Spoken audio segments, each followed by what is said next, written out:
Democratic National Convention has now come to an end. The fourth and final night was, of course, headlined by Vice President Kamala Harris accepting the Democratic nomination for president. Let's get right to Good Day's Robert Moses. He joins us more with what happened at the convention. Not only did she make history, but she also celebrated her wedding anniversary. That's right, Tashani and Dan. Most people spend their 10th wedding anniversary, maybe a dinner or on vacation, perhaps.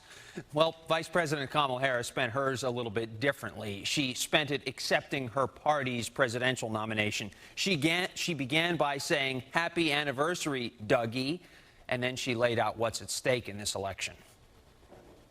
I accept your nomination to be President of the United States of America. Having dispensed with the night's first order of business, Vice President Kamala Harris, a career prosecutor, did what she has done countless times before.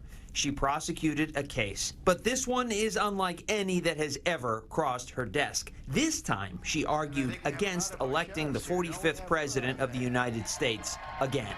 In many ways, Donald Trump is an unserious man. But the consequences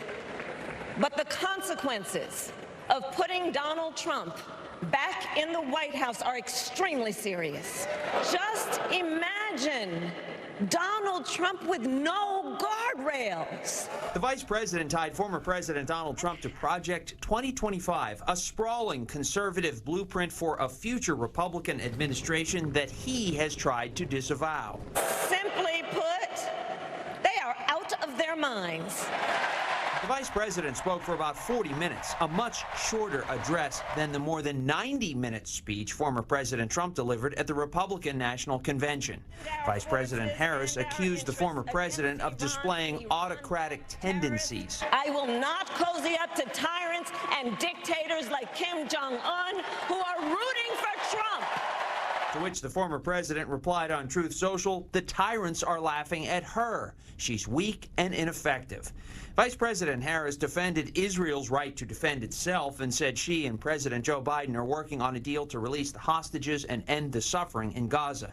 She promised to reprise the border security deal that the former president helped scuttle and enact a middle-class tax cut to benefit more than 100 million Americans. Our nation with this election has a precious, fleeting opportunity to move past the bitterness, cynicism, and divisive battles of the past, a chance to chart a new way forward.